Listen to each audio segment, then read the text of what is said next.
मुझे पता है अगर आपके पास परेशानी और पैसों का कमी ना होता तो आप शायद दुनिया का सबसे अमीर आदमी बन सकते थे। दोस्तों मुझे भी यही लगता था कि अगर इस दुनिया में कुछ बड़ा करना है तो उसके लिए बहुत सारे पैसे और बैकग्राउंड का होना बहुत जरूरी है। लेकिन ये बिल्कुल गलत था, क्योंकि हमारे इस देश दुनिया में ऐसे भी महान इंसानों ने जन्म लिया जो इन सब चीजों को गलत साबित कर दिया।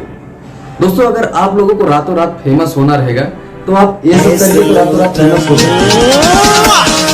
लेकिन अगर आप लोगों को इस दुनिया में हमेशा हमेशा के लिए अमर हो जाना है तो आप लोग इस वीडियो को पूरा देखें। 22 मार्च सन 1881 जर्मनी के कोलोमाच में एक लड़के का जन्म होता है। वो लड़का जब 12 साल का था तभी उसके माता और पिता का निधन हो गया और वो लड़का अनाथ हो गया। उस लड़के के एक भाई और एक बहन भी थे।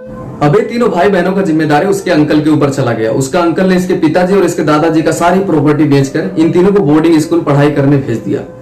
स्कूल में इन तीनों बच्चों का अच्छे से पढ़ाई हुआ। इन लोगों को मैथ, इंग्लिश, अन्य कई भाषाओं का भी ज्ञान प्राप्त हुआ।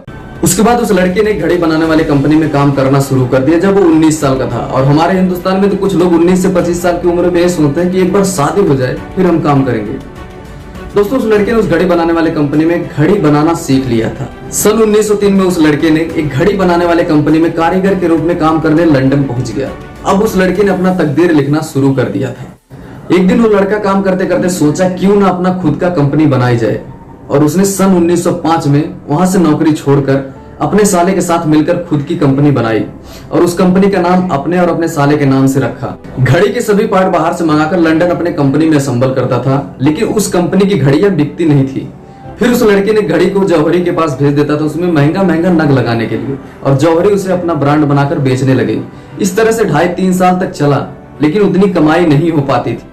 धीरे धीरे अमीरों को सोने और हीरे के नगों से जड़ी हुई घड़ियां पसंद आने लगी। फिर क्या, फिर उस बंदे का बिजनेस तो चल पड़ा। उसके बाद उस लड़के ने इंग्लैंड छोड़कर स्विट्जरलैंड चला गया। उसने अपनी कंपनी को अंतरराष्ट्रीय हेडक्वार्टर्स के लिए स्विट्जरलैंड के जिनेवा को चुना। सन 1908 में उसकी कंपनी रजिस्टर हुई स्विट्जरलैंड में, और उसने सन 1919 में अपना इंग्लैंड वाला ऑफिस बंद कर दिया, क्योंकि प्रथम विश्व युद्ध के कारण इंग्लैंड सरकार ने वहां पे टैक्स भारी मात्रा में बढ़ा दिया था। सन 1920 तक उस कंपनी का नाम उस लड़के और उसके साले के नाम से चल रहा था, लेकिन वो अब अपनी कंपनी का नाम बदलकर सिर्फ 5 अक्षर वाला नाम चुनना चाहते थे जो उस घड़ी में फिट बैठ सके। 100 नामों की लिस्ट बनाई गई, लेकिन उसमें से एक भी पसंद नहीं आया। एक दिन वो लड़का घुड़सवारी कर रहा था। उसे ऐसा महसूस हुआ कि जैसे उसके कान में किसी ने 5 अक्षर वाले नाम को फुसफुसाया, और उस नाम से किसी जात या किसी धर्म, किसी भाषा से कुछ भी लेन देन नहीं था। यहाँ तक कि उस टाइम तक किसी ने उस नाम को सुना भी नहीं था, और उसने फाइनली उस नाम को सेलेक्ट कर दिया। तो दोस्तों आप लोग गेस करिए वो कौन सा नाम है। ठीक है, मैं बताता हूं, आप लोग अपने दिमाग पर जोर ना दें। वो नाम था रोलेक्स, जो आज के टाइम पे आसमान छू रही है, अपने काम में भी और अपने दाम में भी। और उस लड़के का नाम हैंस विल्सडॉर्फ था। हैंस विल्सडॉर्फ के साले का नाम एल्फ्रेड डेविस था। 1920 तक इस कंपनी का नाम था विल्सडॉर्फ एंड डेविस कंपनी, और 1920 के बाद इस कंपनी का नाम रोलेक्स रखा गया। दोस्तों विल्सडॉर्फ के पास ना तो बहुत सारे पैसे थे, ना ही बहुत अच्छा बैकग्राउंड था, लेकिन फिर भी उन्होंने ऐसा काम कर दिया जिससे वो हमेशा हमेशा के लिए इस दुनिया में अमर हो। आज भले ही वो इस दुनिया में नहीं है, लेकिन उनके द्वारा बनाई गई रोलेक्स कंपनी आज भी आसमान छू रही। दोस्तों रोलेक्स घड़ी का नाम सुनकर हम सबके माइंड में एक ही चीज चलता है कि आखिर क्या है रोलेक्स घड़ी में, जो इतना महंगा होने के बावजूद भी हर तरफ रोलेक्स रोलेक्स का ही शोर मचा रहता है। ठीक है, हम लोग इसके बारे में थोड़ा जान लेते हैं कि आखिर इतना महंगा क्यों है। रोलेक्स घड़ी में 310 एल स्टील का इस्तेमाल होता है और 916 एल स्टील से उसका डायल बनता है। उसके डायल में सफेद सोना यानी कि व्हाइट गोल्ड, सोना, हीरे के नग, प्लेटिनम का भी इस्तेमाल किया जाता है।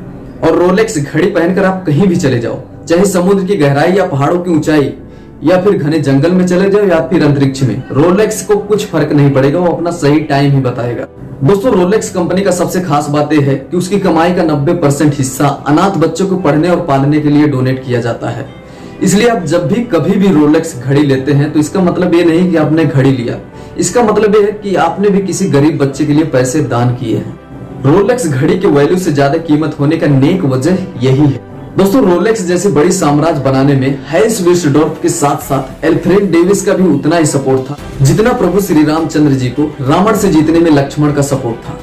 तो दोस्तों इन दो महान इंसान के बारे में आप क्या कहना चाहेंगे वो कमेंट में जरूर बताएं, और वैसे भी ये वीडियो हिस्टोरिकल है, कहीं पे अगर कुछ गलती हुआ होगा वो भी कमेंट में बताएं। तो मिलते हैं दोस्तों अगली वीडियो में। जय हिंद।